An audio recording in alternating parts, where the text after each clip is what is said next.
Welcome back to the deep dive. Today we're looking at a really fascinating piece of source material. Yeah, it's a short one.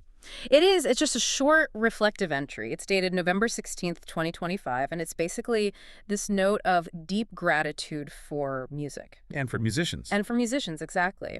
Now, on the surface, that might seem simple, but the language here is so visceral, it goes way beyond just a polite thank you. Oh, absolutely. So our mission today is to take that incredibly vivid, it's almost poetic language. It is. And unpack what it really reveals about the fundamental power of sound and of human artistry. This isn't just about appreciation. It feels like it's about regeneration. That's the word. Yeah. And what's so striking to me is how the writer just bypasses all the usual ways we talk about music. Enjoyment, nostalgia. Right. And they jump straight to the cellular level, which really, I think, raises the core question for us.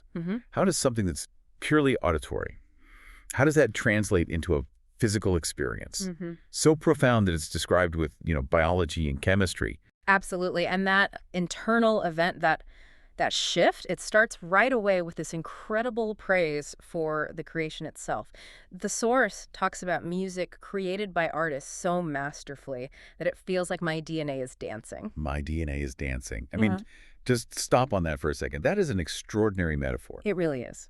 If the writer had said, my heart is racing, we'd get that intense emotion. Sure. But using DNA that suggests the music isn't just hitting your brain's pleasure centers, it's touching something primal, something fundamental to your physical makeup. It almost implies that truly masterful art is so perfectly structured that it resonates with the basic building blocks of life itself. Yes. We're not talking about a tune you just hum along to. We're talking about a composition that's so intentional, it aligns with your deepest internal rhythm. Precisely. And that intentionality you mentioned is key. The mastery here isn't just technical skill. It's the ability to organize sound with such precision that what you receive isn't just data. It's a palpable physical signal. A signal that bypasses the conscious filters. Totally. It's what separates, background noise from a sound event that genuinely feels like it hit at a cellular level. And the writer grounds that metaphor almost immediately with sensory input. They follow up that DNA image by saying, I feel every vibration. Which is so important. Yeah, it makes sure we don't just write it off as an abstract feeling. It's physical, it's tactile, it's engagement with the sound waves themselves. That detail is crucial. It pulls the whole DNA dancing idea back into physical reality. A musician's mastery is about controlling the physics of vibration, frequency, amplitude. Right. And if that's done masterfully, those vibrations are physically hitting you. The source is suggesting that the combination of that intentional structure and the physical impact, that's what unlocks this profound response. It's not just the melody, it's the sonic pressure. Sonic pressure, that's a fantastic way to put it. It's not about volume, it's about the precision of the construction. Exactly. So, if the music is moving us physically, like we're saying, if this sonic structure is making our biology dance, then the source suggests that this movement translates into, well, a change in self-identity, right? Yes, that transition is maybe the most fascinating part of the whole entry. The pivot from vibration to transformation. Yeah. The source makes this really crucial and palpable distinction. It says the experience is not just an escape to another world, but a moment when I feel like I transformed into a better self for having heard it. And that's such a fundamental critique of how we usually talk about entertainment. I think so, too. We use music or movies as a passive escape and a temporary break from reality, but the source just explicitly rejects that. It really does. It positions music not as a distraction, but as a catalyst for active self-development. If it were just an escape, the feeling would fade when the song ends. But transformation implies a lasting change. A restructuring of the self, exactly. The source is treating music like a tool for personal architecture. It's a way to get to that better self. Okay, but let me push back on that a little. How do we know this transformation isn't just, say, a really strong mood boost or, a temporary euphoria from a dopamine hit? Lots of things make us feel better for a little while. That is the essential question. And I think the answer is in the next metaphor the writer uses. Okay. They describe the music as regenerating my being, like shedding of layers. Shedding of layers. That's not euphoria, that's maintenance. That's a biological process of renewal, right? And it's often preceded by getting rid of old, damaged material. That is incredibly powerful imagery. It suggests the music is helping with a kind of Emotional or psychological cleansing? Yes. You're discarding the parts of your identity, old burdens, stress, old mindsets that don't serve that better self. Exactly. I mean, when we talk about deep psychological work, it often involves letting go of old, detrimental patterns.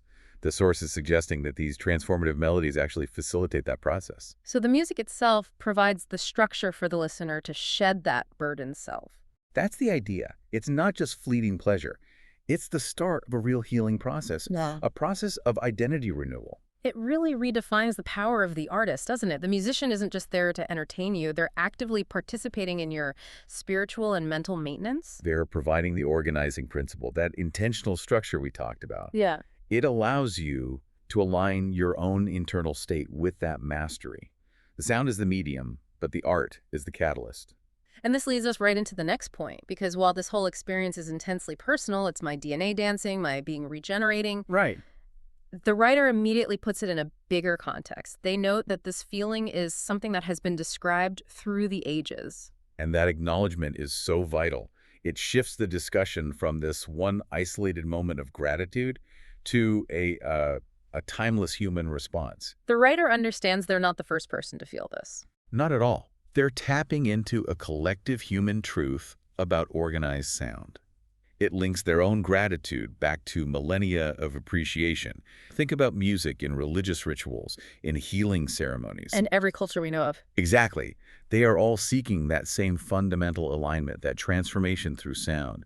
It reinforces that this feeling, it isn't some modern phenomenon. It's a core human response. And then, crucially, the entry concludes by circling right back to the source of that power, To the people. to the people who create it.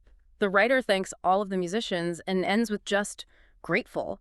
It reminds us that this whole regenerative experience depends on a human creator. Absolutely. Yeah. And to synthesize the key takeaway for you, the listener, the appreciation here stems not just from the sound, but from music's ability to fundamentally shift your internal state.